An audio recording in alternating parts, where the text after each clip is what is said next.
en libros que se escribieron en hebreo, hay capítulos escritos en arameo. O sea, era más común. Cuando ya llegamos al Nuevo Testamento, Mateo, Marcos, Lucas y Juan, entonces eso está escrito en griego. Pero hay un buen número de palabras escritas en arameo.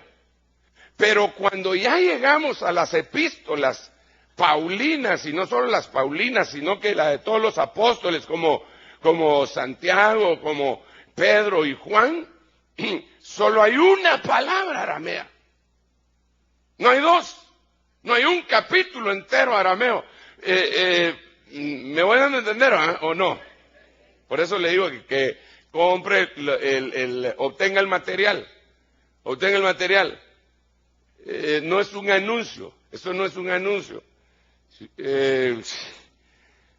Consígalo, por favor, para que usted pueda entonces estar fluyendo en el mismo fluir que tenemos nosotros. Entonces, Maranatha era la única palabra aramea que estaba en las epístolas y del apóstol Pablo. Y Pablo hablaba arameo y hablaba griego y hablaba hebreo.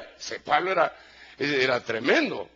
Entonces esta palabra estaba en 1 Corintios capítulo 16, verso 22. Y es muy interesante a quién le escribieron este versículo. Originalmente, ¿a quién se le escribieron?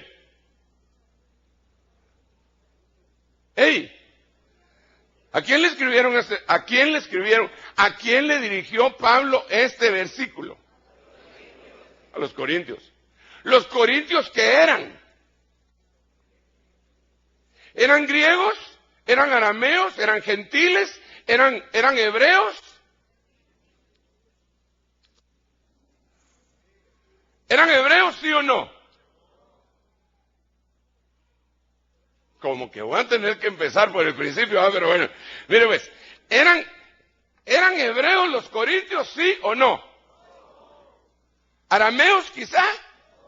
Entonces, ¿qué eran? Eran gentiles. Entonces no hablaban arameo.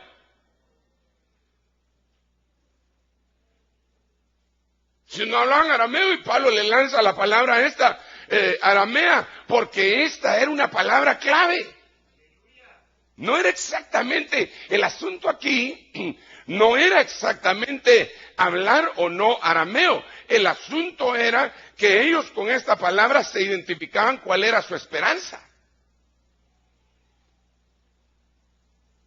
Se lo va a poner de otra manera, se va a poner de otra forma. ¿Cuántos de ustedes hablan hebreo? Ok. Pero ¿cuántos de ustedes saben una palabra en hebreo? Dígame cuál. Una dígame. Se lo voy a poner yo. Dígame qué quiere decir shalom.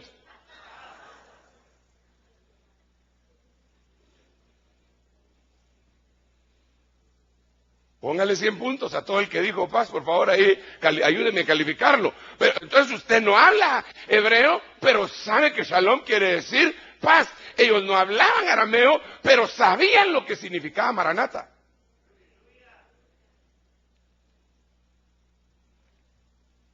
Y Maranatha lo que significa es una palabra aramea, bueno, que quiere decir el Señor ha venido.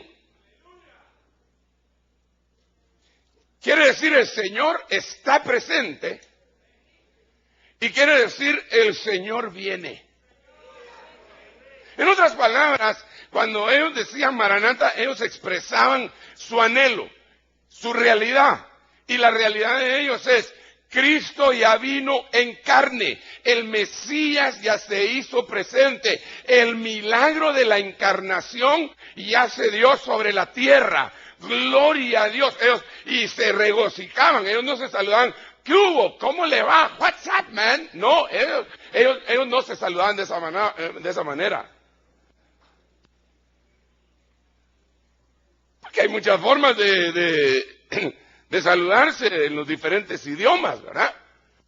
Incluso los hebreos se saludaban diciendo shalom. Los musulmanes también se saludan diciendo paz entre ellos. Todo el mundo saluda así, pero estos no.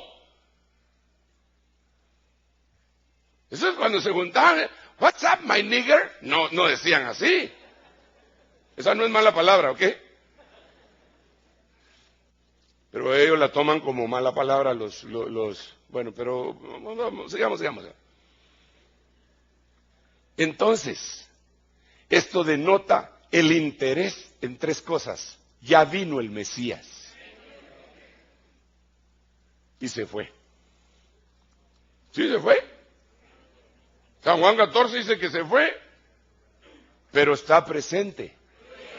Porque Él dijo, aquí yo estoy todos los días con vosotros hasta el fin de todas las cosas. Entonces, Él está presente en medio de nuestras reuniones. Él dice en el libro de Hebreos que Él va a cantarle salmos al Padre en medio de sus hermanos, en medio de la congregación. Te alabaré, dice hermano.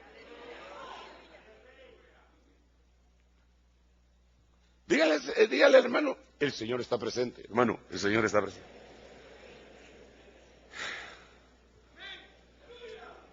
Pero la otra cosa es, el Señor viene.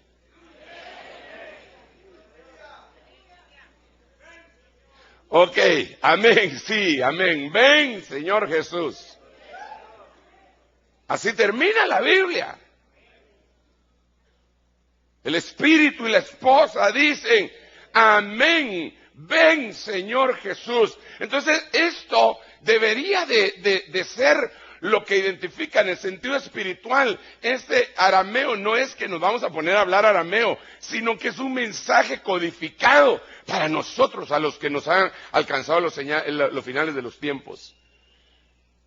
Entonces, para poder llegar a entender la palabra aramea, maranata, en el sentido espiritual, no mental, porque mental todo el mundo la puede aprender, pero espiritual, para que se haga rema, tenemos que aprender nosotras. Estoy hablando espiritualmente.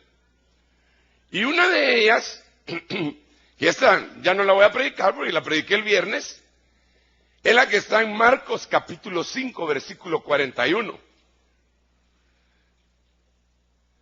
Y tomando la mano de la niña le dijo, Talita Cumi. Esta es otra palabra aramea, pero esta sí aparecía en los 4 evangelios, en el libro de Marcos. Talita Cumi, que quiere decir, levántate. Me pica la lengua para volver a predicar lo mismo, pero lo voy a dejar ahí, porque eso está en el día viernes. Pero solo te tengo que decir que te tienes que levantar. Si estás caído, te tienes que levantar. Si estás dormido, te tienes que levantar. Si estás en una actitud de reposo, pero no en el reposo que habla Hebreos, sino que un reposo negativo, te tienes que levantar. Levántate, despierta, levántate de entre los muertos y te alumbrará Cristo. Bueno, si fracasaste, te tienes que levantar. Ese es el arameo espiritual. Si fracasaste en tu negocio, en tu hogar, si ahorita no tienes ni siquiera un perrito que te mueva la cola. Porque hay gente, hermano, que de veras está en la calle en ese sentido, ¿verdad? Ni siquiera un chucho tiene, hermano. Mire, la soledad es horrible, hermano. La soledad es una de las cosas más espantosas que hay. Es terrible. Mire, a mí me toca viajar, usted lo sabe, no sé si lo sabe, pero yo soy pastor de esta iglesia, no me presentaron hoy, ¿verdad? Pero a mí me toca viajar y claro, yo estoy con los hermanos, estoy en la iglesia, estoy después comiendo con ellos, pero ya cuando me van a dejar al hotel, hermano, y solito, ya 5 días, 7 días, ya 10 días, al hermano, aunque le pongan almohadas de pluma de ganso a uno, hermano, es feo. Cambio ya cuando uno regresa a la casa, hermano, y ahí, aunque el cónyuge ronque, el mío no ronca, pues, pero le digo, aunque el cónyuge ronque, uno dice, qué rico, qué aleluya. Solo le pego un codazo para que se voltee, ¿ah?